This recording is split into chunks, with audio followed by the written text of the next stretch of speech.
Η σέντρα στην περιοχή. Μούσα Εμγκούνι, κεφαλιά, απέναντι, γκολ. Πολύ νωρίς στο παιχνίδι από τον Μούσα Εμγκούνι το 1-0. Συγκεκριμένα μόλις ξεκινήσαμε να διανύουμε το δεύτερο λεπτό του παιχνιδιού. Η σέντρα στην περιοχή. Μούσα Εμγκούνι εκεί στην καρδιά της άμυνας του Διγενή. Έκανε την κεφαλιά απέναντι. 1-0 για την Ομόνοια. Τέταρτο λεπτό, Ζέιλια και Μοσελίν. Εκτελεί ο Μοσελίν, γκολ! 2-0. 4 λεπτά, 2 γκολ η Ομόνοια. Μάγνο Μοσελίν, απευθείας εκτέλεσης. Φάουλ, έπεσε ο Κακουλής. Δεν μπόρεσε να ανακόψει την πορεία της μπάλας. Στα δίχτυα, 2-0 για τους γηπεδούχους, για την Ομόνοια. Χαμόγελα πολύ νωρίς εδώ στο νέο στάδιο Γασιπί. Λοντό τώρα για το Διγενή, εκτέλεσε το φάουλ, περνάει η μπάλα από πολύ κοντά εκεί. Προσπάθησε ο Μάρκου, όμως η μπάλα πάει έξω. Συμμετέχει για πρώτη φορά στο βασικό σχήμα της Ομόνοιας. Μπα! Προσπάθει να σταματήσει την μπάλα, επιμένει ο μπάλα, Κακουλής βγαίνει. 14ο λεπτό, εκτελέστηκε το φάουλ, η μπάλα έξω. Βγήκε ο Γιωργαλίδης, η μπάλα πήγε όμως έξω.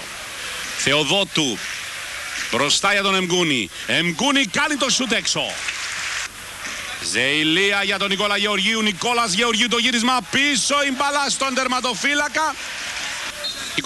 25ο λεπτό, Ζεηλία. Μπατ, θα κάνει το σούτ, συρτό μόλις έξω. Μοσελίν.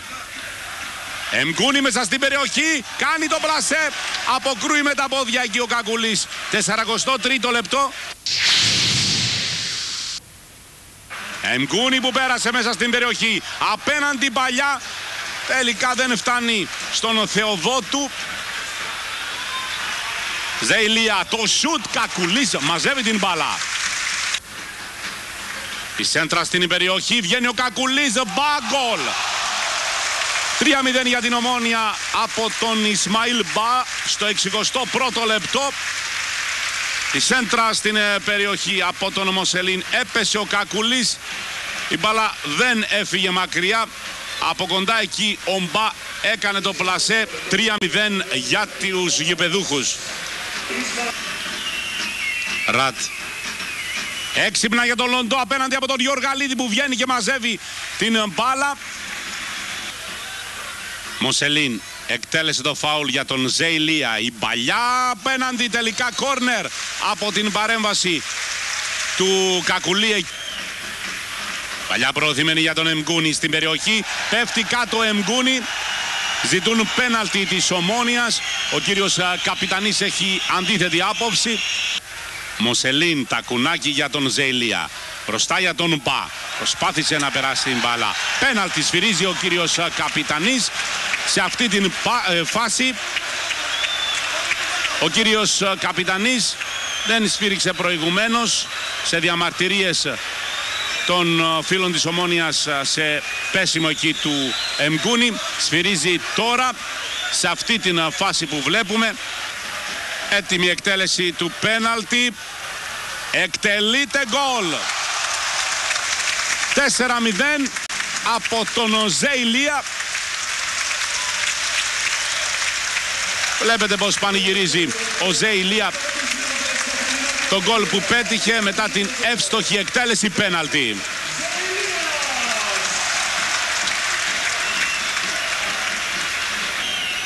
Ο 85ο λεπτό, εκτελέστηκε το κόρνερ, η κεφαλιά έξω. Παλιά προωθημένη για τον Μπα, πάνω από τον Κακουλή, γκολ. 5-0 για την Ομόνοια, διαστάσεις θριάμβου για τους τριφυλοφόρους στο παιχνίδι απόψε. Ισμαήλ Μπα απέναντι από τον Κακουλή που βγήκε. Έκανε το πλασέ πάνω από τον τερματοφύλακα του Διγενή. Η μπάλα στα δίκτυα, 5-0 για την Ομόνοια. Κροσδανόφσκι μπροστά για τον Ισμαήλ Μπα. Τρέχει όμως ο Βαγγελόπουλος πιο γρήγορα, ελέγχει και γυρίζει πίσω για τον Κακουλή υπό την πίεση εκεί του Μπα. Κακουλή σε χάνει την μπάλα, το πλασέ από τον Εμγκούνι, γκολ. 6-0, δεύτερο γκολ από τον Μούσα Εμγκούνι. Το λάθος από τον τερματοφύλακα εκεί του Διγενή, τον Κακουλή, καθυστέρησε. πιέστηκε από τον Μπα, έκλεψε την μπάλα ο Μπα, η μπάλα ήρθε όμως στον Εμγκούνι. Το σκορ δείχνει και την εικόνα του αγώνα, αλλά και τη διαφορά ανάμεσα στις δύο ομάδες. Η ευθύνη για αυτήν την ήττα βαραίνει αποκλειστικά εμένα. Ήταν μια κακή παρέθεση που θα την κλείσουμε σύντομα. Έχω εμπιστοσύνη στους παίκτες μου και θα συνεχίσουμε με σκληρή δουλειά να παλεύουμε για το μέλλον. Πήγαμε δυνατά στο σημερινό παιχνίδι και καταφέραμε να ευτυχίσουμε να βάλουμε 2 γκολ και με τις οδηγίες του προπονητή μας καταφέραμε να βάλουμε ένα δικό μας ρυθμό στο παιχνίδι. Εκ μέρους όλων των ποδοσφαιριστών θα ήθελα να ευχαριστήσω τον κόσμο και όλοι μαζί να είμαστε στο επόμενο παιχνίδι του Απόλλωνα, γιατί είναι πάρα πολύ σημαντικό παιχνίδι.